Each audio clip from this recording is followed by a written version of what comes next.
जय हिंद, वंदे मातरम, राम राम। सभी को एक बार फिर से आपके अपने यूट्यूब चैनल में तहे दिल से स्वागत करता हूं। जल्दी से फटाक से जुड़ जाइए, क्लास को कर दीजिए लाइक और शेयर। शुरू करते हैं आज का सेशन। पहला क्वेश्चन आपकी स्क्रीन पर आ चुका है भाई। ज़्यादा बातें ना करते हुए मेन पॉइंट पर आते हैं। सभी बच्चे आ जाइए फटाक से, साइंस की क्लास स्टार्ट हो चुके हैं। जब किसी बोतल में पानी भरा जाता है तो उसे जमने दिया जाता है, तो बोतल टूट जाती है, क्यों? बहुत ही आसान और बहुत ही ज़बरदस्त प्रश्न है जो कई बार एग्जाम में पूछा गया है। पानी गर्म करने पर फैलता है। बोतल के बाहर का तापक्रम अंदर से ज़्यादा होता है। बोतल हिमांक पर सिकुड़ती है। पानी जमने पर फैलता है। तो जल्दी से बताएं फटाक से कौन सा ऑप्शन सही हो जाएगा, कमेंट करें। इसी के साथ समय समाप्त। जो बच्चे ऑप्शन नंबर डी के साथ जा रहे हैं वो सही हो जाता है।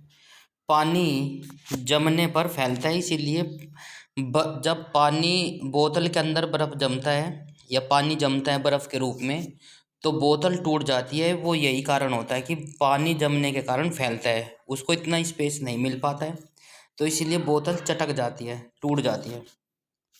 क्वेश्चन नंबर सेकंड आपकी स्क्रीन पर आ चुका है साथियों।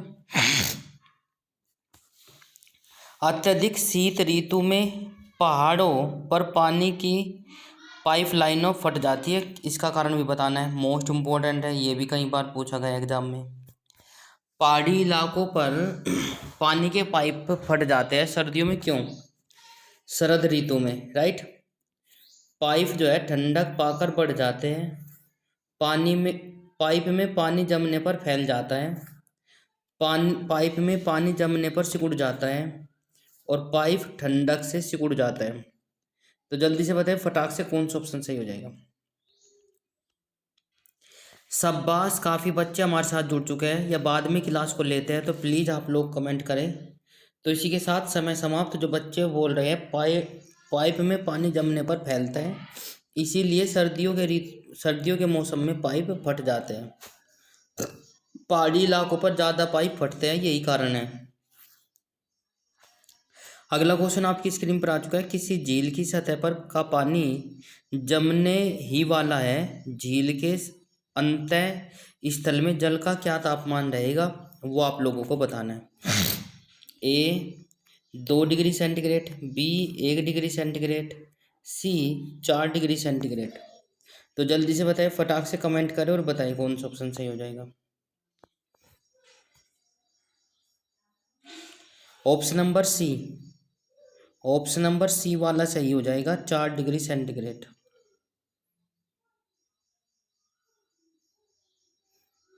4 डिग्री सेंटीग्रेड।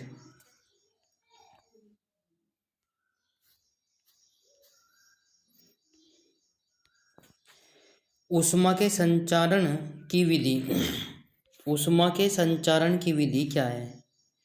नंबर 1, 4 ऑप्शन आपके नीचे दिए गए। विकिरण, बी संवहन, सी चालन, डी उपरोक्त सभी।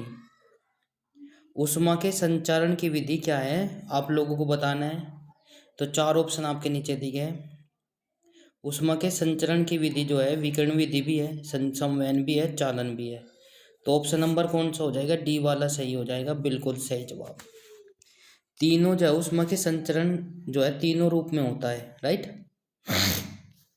अगला क्वेश्चन आपकी स्क्रीन पर आ चुका है साथियों। अगला क्वेश्चन क्या कहता है? ऊष्मा के संचरण की किस विधि में पदार्थ के अणु एक स्थान से दूसरे स्थान पर स्वयं नहीं जाते, सॉरी। ऊष्मा के संचरण की किस विधि में पदार्थ के अणु एक स्थान से दूसरे स्थान पर नहीं जाते? ए तीनों, बी संवहन, सी चालन, डी विकिरण। तो जल्दी से बताइए जितने बच्चे जितने भी साथी हमारे साथ जुड़े हुए बिल्कुल कमेंट करिए, शाबाश। तो आंसर आपकी स्क्रीन पर आ चुका है साथियों, चालन विधि। चालन विधि में जो है ऊष्मा के पदार्थ के कण अपने स्थान से स्वयं नहीं जाते हैं, राइट।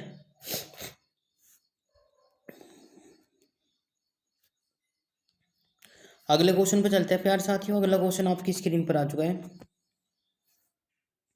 द्रव्य तथा गैसों के ऊष्मा का स्थानांतरण निम्नलिखित में से किस विधि द्वारा होता है? द्रवों तथा गैसों में ऊष्मा का स्थानांतरण निम्नलिखित में से किस विधि द्वारा होता है? ए विकिरण विधि, बी संवहन, सी चालन, डी इनमें से कोई नहीं। द्रवों तथा गैसों में ऊष्मा का स्थानांतरण निम्नलिखित में से किस विधि द्वारा होता है? तो चार ऑप्शन आपके नीचे दिए गए, जल्दी से देखिए फटाक से कौन सा ऑप्शन सही हो जाएगा। बिल्कुल सही जवाब जो बच्चे ऑप्शन नंबर बी के साथ जा रहे हुए सही हो जाता है, संवहन। द्रवों तथा गैसों में ऊष्मा का स्थानांतरण जो होता है किस विधि द्वारा होता है? संवहन के कारण। बिल्कुल। अगला क्वेश्चन आपकी स्क्रीन पर आ चुका है साथियों। विद्युत केतली में पानी गर्म होता है, मोस्ट मोस्ट मोस्ट इम्पोर्टेंट, किस विधि के द्वारा जो है विद्युत केतली में पानी गर्म होता है? अभी अभी बता कर आया हूँ, संवहन के कारण, विकिरण के कारण, चालन के कारण, ये सभी। जल्दी से बताए फटाक से। समय समाप्त इसी के साथ, बहुत अच्छे। द्रव्य तथा गैसों का स्थानांतरण जो होता है वो ऊष्मा के संवहन के कारण होता है। बिल्कुल इसी के साथ ऑप्शन नंबर ए हो जाएगा, संवहन के कारण जो है विद्युत केतली में पानी गर्म होता है। क्लियर। अगला क्वेश्चन आपकी स्क्रीन पर आ चुका है साथियों। अगला क्वेश्चन क्या कहता है, जल्दी से देखिए। सूर्य की ऊष्मा पृथ्वी पर निम्नलिखित में से किस प्रकार के संचार माध्यम से आती है? सूर्य की ऊष्मा पृथ्वी पर निम्नलिखित में से किस प्रकार से संचार माध्यम से आती है? बहुत ही आसान, चार ऑप्शन आपके नीचे दिए गए। विकिरण, बी संलयन, सी ताप विकर्ण, विनिमय, और डी हो जाएगा संवहन।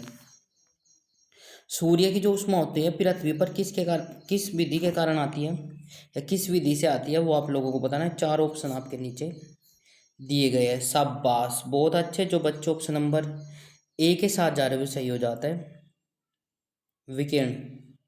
बिल्कुल इसी के साथ नेक्स्ट क्वेश्चन में चलते हैं प्यार साथियों। क्वेश्चन नंबर नेक्स्ट क्या कहता है, जल्दी से देखिए फटाक से। ऊष्मा के स्थानांतरण की किस विधि में माध्यम के कण गति नहीं करते? ऊष्मा के स्थानांतरण में की किस विधि में माध्यम के कण गति नहीं करते? तो चार ऑप्शन आपके नीचे दिए गए, जल्दी से देखिए फटाक से। ए विकिरण, बी संवहन, सी चालन, और डी इनमें से कोई नहीं। ऊष्मा के स्थानांतरण की किस विधि में माध्यम के कण गति नहीं करते? तो प्यार साथियों जल्दी से बताएं फटाक से कौन सा ऑप्शन सही हो जाएगा।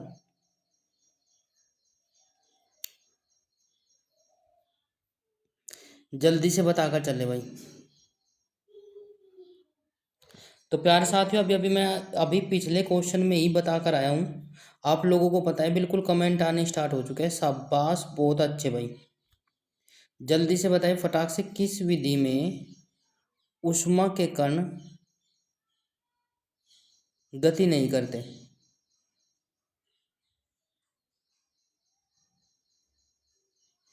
तो प्यारे साथियों ऑप्शन नंबर क्या हो जाएगा?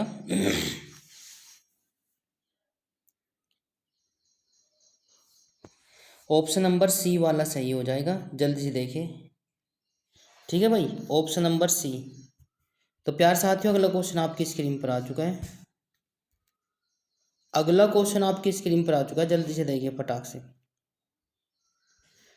क्या कहता है? ऊष्मा संचरण की वह विधि, ऊष्मा संचरण की वह विधि जिसमें पदार्थ के कण गति नहीं करते कौन सी होती है? ऊष्मा संचरण की वह विधि जिसमें माध्यम के कण गति नहीं करते क्या कहलाती है? तो प्यार साथियों आंसर आपकी स्क्रीन पर आ चुका है। ए विकिरण, बी संवहन, सी चालन, डी इनमें से कोई नहीं। समय समाप्त, 5 सेकंड का आपको समय दिया जाता है। बिल्कुल आंसर आपकी स्क्रीन पर आ चुका है, विकिरण। अगले क्वेश्चन पर चलते हैं भाई। अगला क्वेश्चन आपकी स्क्रीन पर आ चुका है साथियों। क्या कहता है अगला क्वेश्चन? निम्नलिखित में से कौन ऊष्मा का सर्वोत्तम चालक है? निम्नलिखित में से कौन ऊष्मा का सर्वोत्तम चालक है? ए चमड़ा, बी पारा, सी जल, डी लकड़ी। तो जल्दी से बताएं फटाक से, समय समाप्त होता हुआ इसी के साथ। बहुत अच्छे।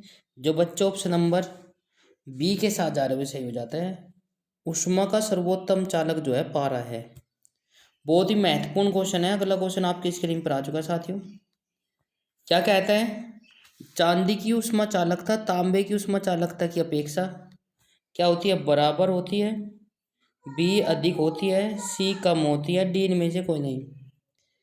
चांदी की ऊष्मा चालकता तांबे की अपेक्षा ऊष्मा चालकता की अपेक्षा क्या होती है बताना है। तो आंसर आपका स्क्रीन पर आ चुका है। बी वाला ऑप्शन सही हो जाएगा, अधिक होती है। चांदी की ऊष्मा चालकता तांबे की ऊष्मा चालकता की अपेक्षा अधिक होती है। यह आपको ध्यान रखना है, राइट। इसी के साथ क्वेश्चन नंबर नेक्स्ट आपकी स्क्रीन पर आ चुका है साथियों। बोलोमीटर मापने की एक युक्ति है। चार ऑप्शन आपके नीचे दिए गए। वायु की गति को, बी ऊष्मा के विकिरण को, सी दाब को, डी पौधे की वृद्धि को। बोलोमीटर से क्या मापा जाता है? जल्दी से कमेंट करें भाई। बहुत अच्छे। उम्मीद करता हूँ कि आपको क्लास अच्छी लग रही होगी। यदि आप ऐसे क्वेश्चन रोजाना लेना चाहते हैं तो धीरे धीरे कर भी हम जो है बहुत सारे क्वेश्चन करा देंगे। ऑप्शन नंबर बी वाला सही हो जाएगा। उसमें विकिरण को, बोलोमीटर जो है उसमें विकिरण को मापा जाता है बोलोमीटर के द्वारा। अगला क्वेश्चन आपकी स्क्रीन पर आ चुका है साथियों। एक टेबल पंखे को बंद कमरे में चलाने पर कमरे की हवा एक टेबल पंखे को बंद कमरे में चलाने पर कमरे की हवा कैसी हो जाएगी? कोई प्रभाव नहीं पड़ेगा, ठंडी हो जाएगी, गर्म हो जाएगी, उपरोक्त में से कोई नहीं।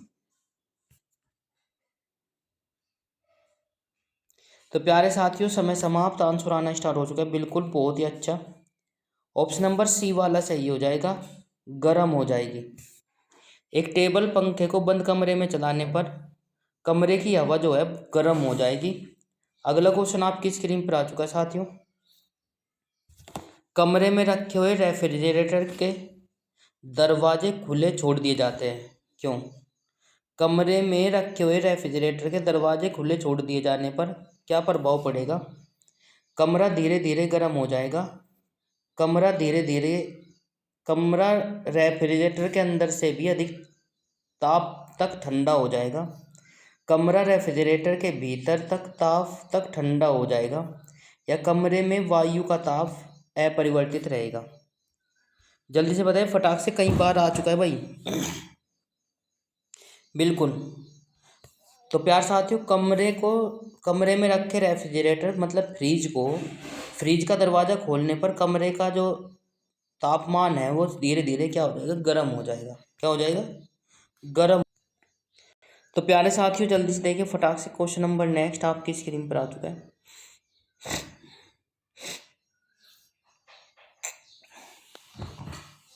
यदि किसी धातु को खाना पकाने के बर्तन बनाने में प्रयुक्त किया जाता है तो उसका तापमान कैसा होना चाहिए? यदि किसी धातु को खाना बनाने के बर्तन में बनाने के लिए प्रयोग किया जाता है तो उसका तापमान क्या होना चाहिए? घनत्व अधिक होना चाहिए, विद्युत चालकता कम होनी चाहिए, या कम होनी चाहिए, या अधिक होनी चाहिए।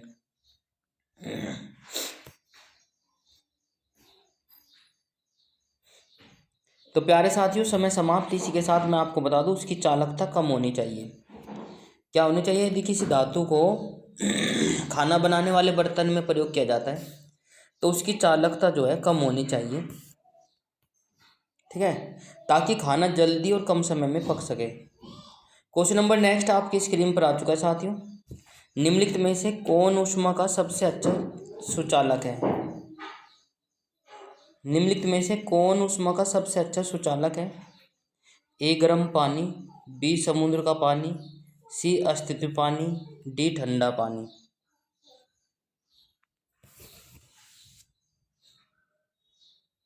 बिल्कुल, इनमें से बताना है तो आप लोगों का समय समाप्त होता हुआ।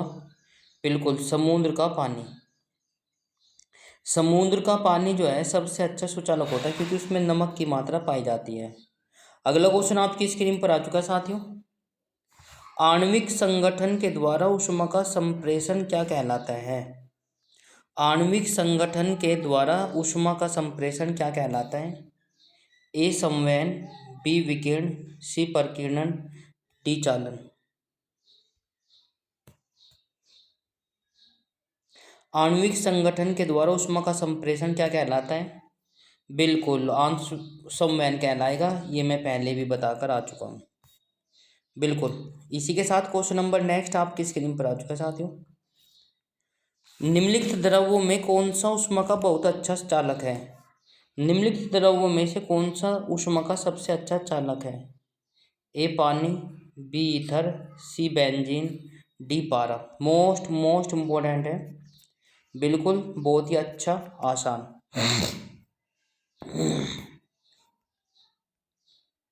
समय समाप्त। इसी के साथ निम्नलिखित द्रव्यों में से कौन सा ऊष्मा का बहुत अच्छा चालक है? तो आंसर ऑप्शन नंबर डी के साथ जो जा रहा है वो सही हो जाता है, पारा। ठीक है भाई। बिल्कुल। इसी के साथ क्वेश्चन नंबर नेक्स्ट आपकी स्क्रीन पर आ चुका है साथियों। क्वेश्चन नंबर नेक्स्ट कहता है, जल्दी से देखिए फटाक से, सूर्य विकिरण का कौन सा भाग सोलर कुकर को गर्म कर देता है? सूर्य विकिरण का कौन सा भाग जो है सौर कुकर को गर्म करता है? चार ऑप्शन आपके नीचे दिए गए, अवरक्त किरण, आकस्मिक किरण, या प्रकाशीय किरण, या पराबैंगनी किरण। जल्दी से बताए फटाक से। समय समाप्त। इसी के साथ बिल्कुल बहुत अच्छे, जबरदस्त, कमेंट करिए। बहुत अच्छे भाई।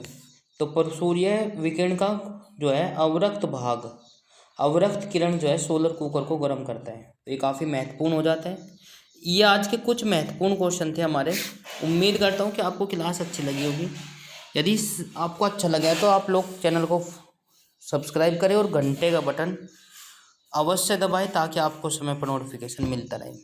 ठीक है। और यदि आप लोग मैराथन क्लास लेना चाहते हैं तो संडे वाले दिन क्लास लेना ना भूलें। संडे को आपको अपने निर्धारित समय पर मैराथन क्लास मिलेगी। 150 या 200 क्वेश्चन के आसपास आते हैं।